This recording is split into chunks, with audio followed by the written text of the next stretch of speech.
Dikisahkan bahwa Rafaela adalah seorang malaikat yang turun dari langit dengan mengemban tugas beratnya untuk menjaga kedamaian dan menyelamatkan umat manusia. Tugas Rafaela ini cukup berat untuk dilakukan, namun karena dia seorang malaikat tentu saja memiliki kekuatan unik yang dapat mempermudah dalam menjalankan tugas mulianya itu.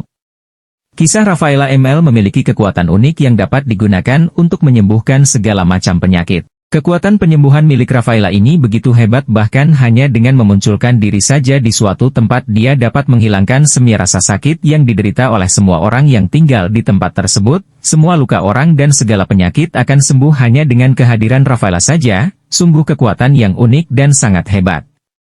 Rafaela hadir di Land of Dawn bertujuan untuk mengusir segala kekuatan jahat yang menyelimuti Land of Dawn. Dengan segenap kekuatan hebat milik Rafaela dan kebaikannya, banyak orang yang berharap akan adanya suatu kedamaian di Land of Dawn. Rafaela dijadikan simbol harapan yang menginginkan kedamaian hadir di Land of Dawn.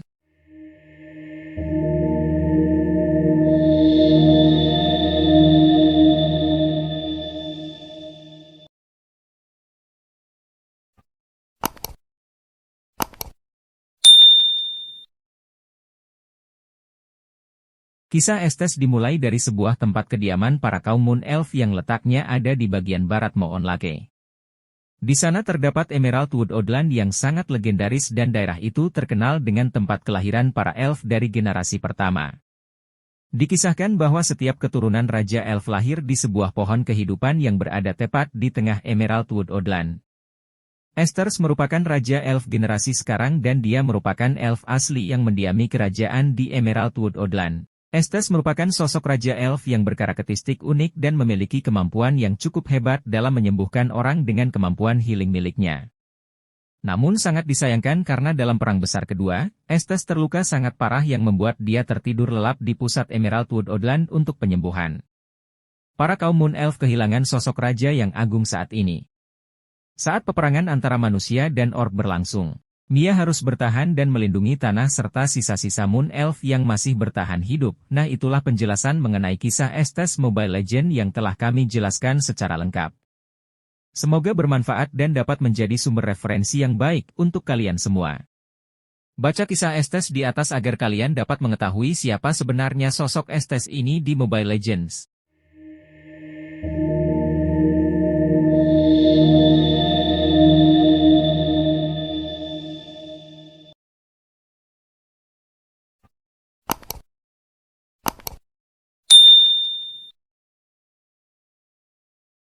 Pada sebuah tempat yang sangat jauh dari Land of Dawn, terdapat kota yang memiliki nama Antonere.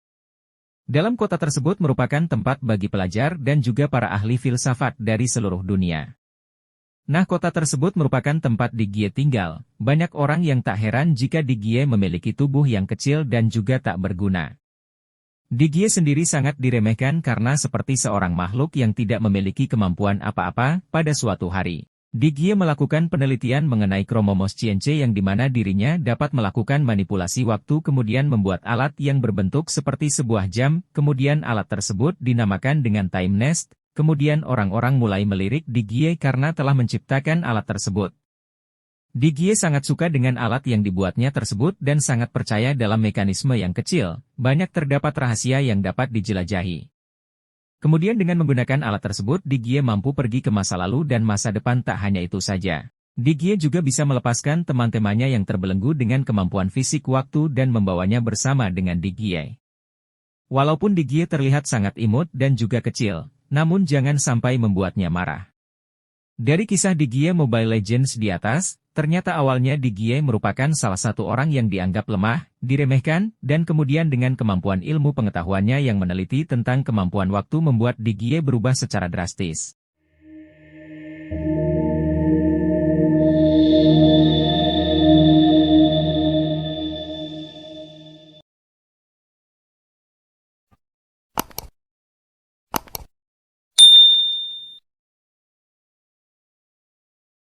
Kisah Angela ML berawal dari seorang dokter yang bernama Baker yang tertarik melakukan eksperimen kepada tubuh manusia. Dokter Baker ini selalu mempertanyakan etika terhadap eksperimen manusia untuk membuatnya semakin paham lagi terhadap eksperimen yang akan dilakukannya. Karena hal ini Dr. Bracker berusaha untuk menciptakan sebuah kehidupan yang baru di mana dia hanya menggunakan kerangka menakis, senar, boneka, dan kulit sintesis. Dr. Bracker memulai eksperimennya dan coba untuk melahirkan kehidupan baru yang mirip seperti manusia. Dr. Bracker selalu percaya dan sering mempertegas bahwa cinta dan harapan adalah salah satu penemuan terbesar dalam umat manusia. Jadi dia mencoba untuk membuat program cerita paling menyentuh ke dalam hati ciptaan boneka manusia terbarunya. Di suatu pagi yang cerah, PAC Android yang merupakan prototipe satu ciptaan Dr. Bracker terbangun dari tidurnya. Dr. Bracker senang karena ciptaannya sukses dan dia langsung menghampirinya. Dr. Bracker memutuskan untuk memberikan nama kepada ciptaannya itu. Angela Bracker telah menciptakan jiwa yang hidup di luar tubuh manusia. Para ilmuwan itu tidak bisa mempercayainya. Oleh karena itu para ilmuwan ini akan membuktikan sendiri apakah benar berita yang didengarnya itu. Dr. Bracker dicap sebagai pengkhianat karena melakukan eksperimen yang mirip seperti manusia.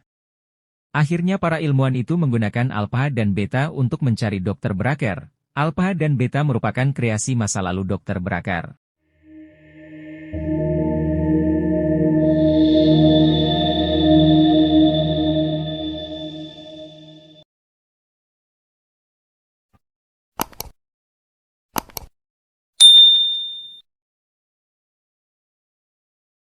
Kisah Kaja dimulai dari tempat yang bernama Celestial Place di mana tempat itu adalah daerah yang banyak didiami para dewa.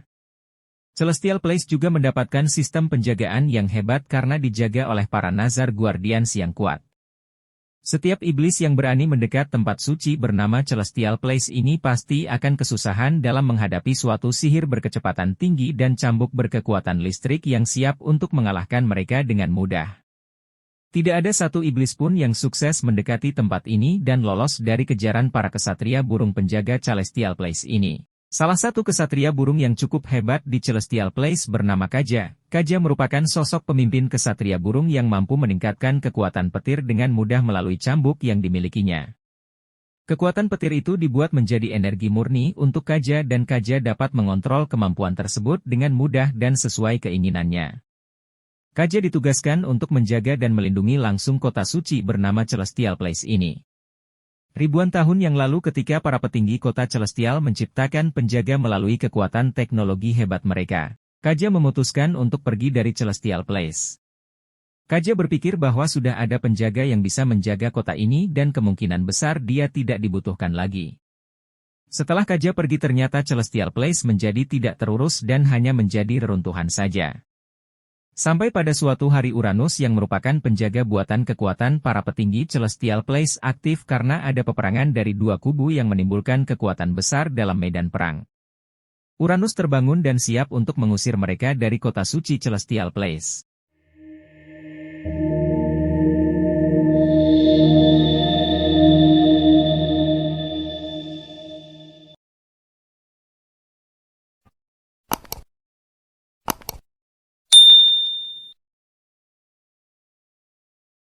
Dalam kisahnya, Faramis merupakan seorang penyihir yang sangat kuat. Ia merupakan satu-satunya penyihir yang selamat dari tragedi maut berdarah ketika jatuhnya Kastil Monian ketika berperang melawan Abyss. Faramis memiliki niat menyelamatkan Ratu Vesana dari kutukan yang dimilikinya. Namun Faramis tak mampu untuk menyelesaikan Vesana serta kerajaan Monian dan pasukan zombienya. Faramis akhirnya harus dipenjara karena sudah berupaya menghalangi pihak kerajaan untuk menaklukkan kekuatan yang jahat. Sebagai seorang penyihir yang kuat, Faramis mencoba untuk melakukan balas dendam dengan sihir terhebatnya. Ia pun mencoba merapalkan sebuah sihir terlarang yang memiliki kekuatan untuk membangkitkan orang yang sudah mati. Walaupun belum sempurna, namun sihir tersebut sangatlah kuat. Ia menjadikan sihir tersebut menjadi kekuatan utamanya untuk melakukan balas dendam pada kerajaan Monian. Sayangnya hanya segitu saja mengenai lore atau kisah Faramis Mobile Legends. Dalam kisah tersebut sudah menyebutkan bahwa Faramis memiliki kemampuan necromancer yang membuatnya begitu kuat di Mobile Legends. Kemampuan terlarangnya mampu untuk menghidupkan siapapun yang sudah mati menjadi Shadow Soldier. Kemampuan ini tentu sangatlah spesial dan sangat kuat di dalam pertarungan di Mobile Legends.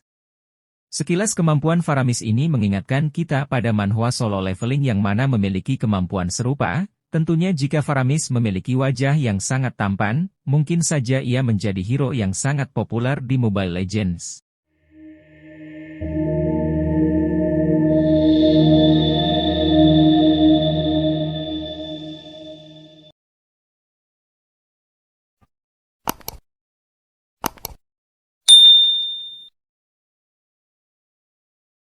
Beberapa tahun lalu Belerik tersandung ketika menuruni Agelta Drillans. Kesedihan dan keputusasaan hampir menelannya, namun ketika melihat bunga kecil yang mekar muncul di hadapan Belerik, ia bergerak untuk memeluk harapan kuat.